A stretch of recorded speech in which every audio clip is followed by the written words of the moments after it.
അമ്പലപ്പുഴയിൽ CPM സഹായത്തോടെ SDPI കലാപത്തിന് ശ്രമിക്കുന്നു. ജി സുധാകരൻ. സംസ്ഥാനത്ത് വോട്ടെടുപ്പ് നടക്കാനിരിക്കെ ഗുരുതര ആരോപണവുമായി അമ്പലപ്പുഴയിലെ UDF സ്വതന്ത്ര സ്ഥാനാർത്ഥി ജി സുധാകരൻ. അമ്പലപ്പുഴയിൽ തീവ്രവാദ സംഘടനകൾ ഉണ്ടെന്നാണ് സുധാകരന്റെ ആരോപണം. ഇതുമായി ബന്ധപ്പെട്ട് അമ്പലപ്പുഴ DYSPക്കും മുഖ്യ തെരഞ്ഞെടുപ്പ് കമ്മീഷണർക്കും അദ്ദേഹം പരാതി നൽകിയിട്ടുണ്ട്. തെരഞ്ഞെടുപ്പ് ദിവസം കലാപമുണ്ടാക്കാൻ ആസൂത്രണം നടക്കുന്നുവെന്നാണ് സുധാകരന്റെ പരാതിയിൽ പറഞ്ഞിരിക്കുന്നത്.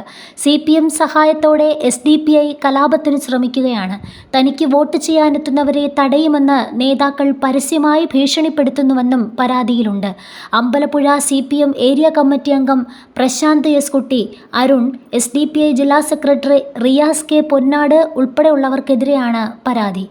തെരഞ്ഞെടുപ്പ് കമ്മീഷന് പരാതി നൽകിയിട്ടും ഉദ്യോഗസ്ഥർ ഒന്നും ചെയ്യുന്നില്ല. CPM SDPI നേതാക്കൾ അപവാദം പ്രചരിപ്പിക്കുകയാണ്. തന്നെ ആക്രമിക്കാൻ ശ്രമിക്കുകയാണ്.